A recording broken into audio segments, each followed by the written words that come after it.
Dear students, आज हम लोग करें एक्सरसाइज 2.4 का question number 2। If alpha beta are the roots of the equation this then find the values of this. अब हमारे पास ये इक्वेशन है और जिसके रूट्स अल्फ़ा बीटा हैं, तो आपसे कहते हैं ये चीज़ें आपने फाइंड करनी है। तो सबसे पहले करते हैं हम इसका फर्स्ट पार्ट, जो कि क्या है 1/अल्फ़ा प्लस 1/बीटा। ये है हमारे पास फर्स्ट पार्ट। इक्वेशन हमारे पास ये है। इक्वेशन हमें दी हुई है अगेन स्टैंडर्ड फॉर्म में, तो यहाँ से हम सबसे पहले निकाल लेते हैं ए की वैल्यू, जो कि आपके पास आएगी 4, और फिर हम निकालेंगे बी की वैल्यू, जो कि आपके पास आएगी -5, और फिर हम निकालेंगे सी की वैल्यू, जो कि आपके पास आएगी 6।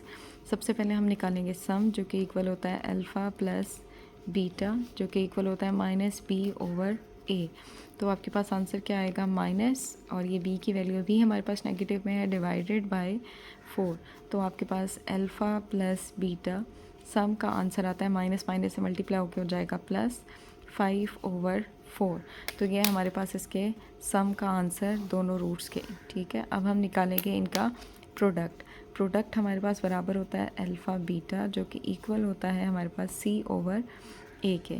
c हमारे पास है 6 और a हमारे पास 4। अब ये दोनों ऐसे नंबर हैं जो सेम टेबल पे डिविजिबल हैं, तो हम इसे डिवाइड कर लेते हैं। हमारे पास आंसर क्या आएगा 2 3 द 6 एंड 2 2 द 4। तो अल्फ़ा बीटा मीन प्रोडक्ट हमारे पास आ जाएगा 3/2।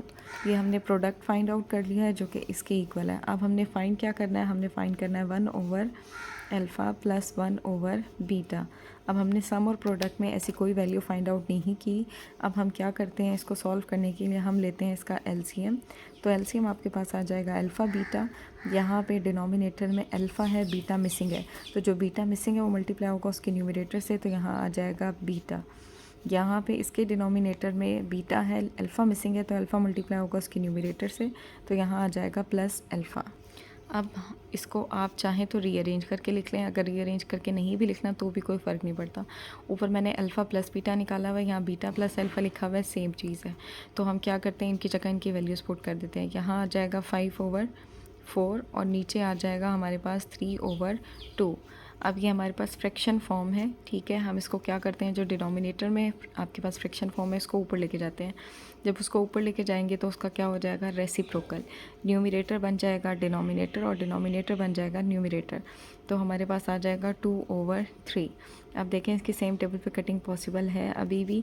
2 1 द 2 और 2 2 द 4। तो मेरे पास आ जाएगा 5 यहाँ 2 बचेगा और यहाँ 1 और ये 3 एज इट इज़। अब हम कर लेंगे इनकी मल्टीप्लिकेशन, जो कि मेरे पास आएगा 5/6। तो हमारे पास 1/अल्फ़ा प्लस 1/बीटा, इसका आंसर क्या आ गया है 5/6। तो ये है मेरे पास इसका फर्स्ट पार्ट। आप देखते हैं इसका सेकंड पार्ट। ये हमारे पास इसका second part alpha square plus beta square. मैं जस्ट आपको बता रही हूँ कि आपने कैसे सॉल्व करना है, या आप लोग खुद सॉल्व करेंगे। इक्वेशन हमें दी हुई है, इस इक्वेशन से हम ए बी सी की वैल्यू फाइंड आउट कर लेंगे, फिर हम सम फाइंड करेंगे रूट्स का, फिर प्रोडक्ट फाइंड करेंगे। प्रोडक्ट में हमारे पास क्या आता है, अल्फ़ा बीटा आता है। जब आप अल्फ़ा बीटा की वैल्यू फाइंड आउट कर लेंगे तो उसके बोथ साइड्स पर आप अप्लाई कर देंगे स्केयर। तो जब उसके बोथ साइड्स पर स्केयर अप्लाई करेंगे तो जो यहाँ आंसर होगा उसका भी स्केयर ले लिया जाएगा और इसका भी स्केयर लेंगे। जब इसका स्केयर लेंगे तो अल्फ़ा का भी स्केयर आएगा और बीटा का भी स्केयर आएगा। ये क्वेश्चन इजी है, आप लोग खुद सॉल्व करेंगे। अब हम लोग देखते हैं इसका थर्ड पार्ट। जी, ये है इसका थर्ड पार्ट। तो अगेन हमारे पास इक्वेशन वही है 4x square minus 5x plus 6 is equal to 0। हम a निकालेंगे। a हमारे पास आता है 4 और b हमारे पास आता है -5 और c हमारे पास आएगा 6। हम निकालेंगे सम, जो कि इक्वल होता है अल्फ़ा प्लस बीटा, जो हमारे पास आएगा -b/a। तो वो आपके पास आएगा -5 डिवाइडेड बाय 4। तो आंसर आ जाएगा हमारे पास 5/4। Mean alpha plus beta is equal to 5/4। ये हमारे पास आ गया इसके सम का आंसर। अब हम निकालेंगे प्रोडक्ट। प्रोडक्ट हमारे पास बराबर होता है अल्फ़ा बीटा, जो कि इक्वल होता है c/a। तो हमारे पास आंसर आ जाएगा 6/4। अगेन इसकी सेम टेबल पे कटिंग पॉसिबल है, तो हमारे पास आ जाएगा 3/2। तो अल्फ़ा बीटा प्रोडक्ट हमारे पास आएगा 3/2। ये है हमारे पास इसके प्रोडक्ट का आंसर। अब हमने फाइंड करना है one by alpha square beta plus one by alpha beta square. हम लेंगे इसका एलसीएम, और जब आप एलसीएम लेंगे तो एलसीएम आएगा अल्फ़ा स्केयर और बीटा स्केयर। अब देखें इसके डिनोमिनेटर में अल्फ़ा स्केयर है लेकिन बीटा स्केयर मिसिंग नहीं है, सिंगल बीटा है। तो वो जो एक बीटा रह जाएगा वो मल्टीप्लाई होगा उसके न्यूमरेटर से, तो यहाँ आ जाएगा बीटा। अब यहाँ अल्फ़ा है लेकिन यहाँ एलसीएम अल्फ़ा स्केयर है, तो मीन एक अल्फ़ा यहाँ पे मिसिंग है। बीटा स्केयर है, बीटा स्केयर है यहाँ पे, जो एक अल्फ़ा मिसिंग है वो मल्टीप्लाई होगा उसके न्यूमरेटर से, तो यहाँ आ जाएगा अल्फ़ा। अब इस एक्सप्रेशन को जैसे भी मैंने आपको पिछले पार्ट में बताया, आप रीअरेंज करके लिखें अगर लिखना चाहते हैं, अगर नहीं लिखना चाहते तो ये ऐसे भी ठीक है। तो मैं इसको एज इट इज़ रहने देती हूँ, बीटा प्लस अल्फ़ा, और नीचे वाले एक्सप्रेशन को हम लिख लेते हैं अल्फ़ा बीटा का होल स्केयर। इसकी जगह हम इसकी वैल्यूज़ पुट कर देंगे, यहाँ आ जाएगा 5/4 और यहाँ आ जाएगा 3/2 का स्केयर। तो ये 5/4 आपका एज इट इज़, और नीचे वाले एक्सप्रेशन का हम लेंगे स्केयर, तो 9/4।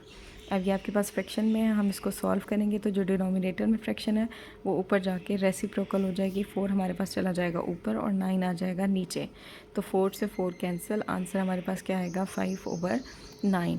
तो हमारे पास one by alpha square beta plus one by alpha beta square किसके इक्वल होगा 5/9। ये हमारे पास इसका आंसर। अब हम देखते हैं इसका लास्ट पार्ट। ये है हमारे पास इसका लास्ट पार्ट। अगेन इक्वेशन हमारे पास वही है क्या, 4x² minus 5x plus 6 is equal to 0। Again a हमारे पास है 4 और बी हमारे पास है -5 और सी हमारे पास है 6। अगेन हम निकालेंगे सम जो कि इक्वल होता है alpha plus beta which is equal to -b/a। तो हमारे पास आएगा -5 डिवाइडेड बाय 4, तो आंसर आ जाएगा हमारे पास 5/4। ये हमारे पास अल्फ़ा प्लस बीटा मीन सम का आंसर दोनों रूट्स के, ठीक है। अब हम निकालेंगे प्रोडक्ट हमारे पास बराबर होता है alpha beta which is equal to c/a। तो हमारे पास आंसर आएगा 6/4। इसकी कटिंग पॉसिबल है तो हम कटिंग करेंगे 3/2। तो प्रोडक्ट हमारे पास होगा 3/2। ये हमारे पास प्रोडक्ट का आंसर आ गया है। अब हमने फाइंड क्या करना है, हमने फाइंड करना है alpha square over beta plus beta square over alpha. Again ऐसा एक्सप्रेशन हमने अपने सम या प्रोडक्ट में फाइंड नहीं किया। इसको सॉल्व करने के लिए हम क्या करते हैं, अगेन हम लेंगे एलसीएम। तो एलसीएम आपके पास आएगा अल्फ़ा बीटा। अब इसके डिनोमिनेटर में बीटा है लेकिन अल्फ़ा मिसिंग है, तो वो जो अल्फ़ा मिसिंग है वो मल्टीप्लाई होगा उसके न्यूमरेटर से। तो हमारे पास आ जाएगा अल्फ़ा क्यूब। यहाँ बीटा मिसिंग है तो बीटा मल्टीप्लाई होगा उसके न्यूमरेटर से जो कि आ जाएगा बीटा क्यूब। तो हमारे पास ये आंसर आएगा। अब इससे पहले हमने स्केयर वाले सवाल किए हैं, अब हमारे पास क्यूब का सवाल क्या होगा।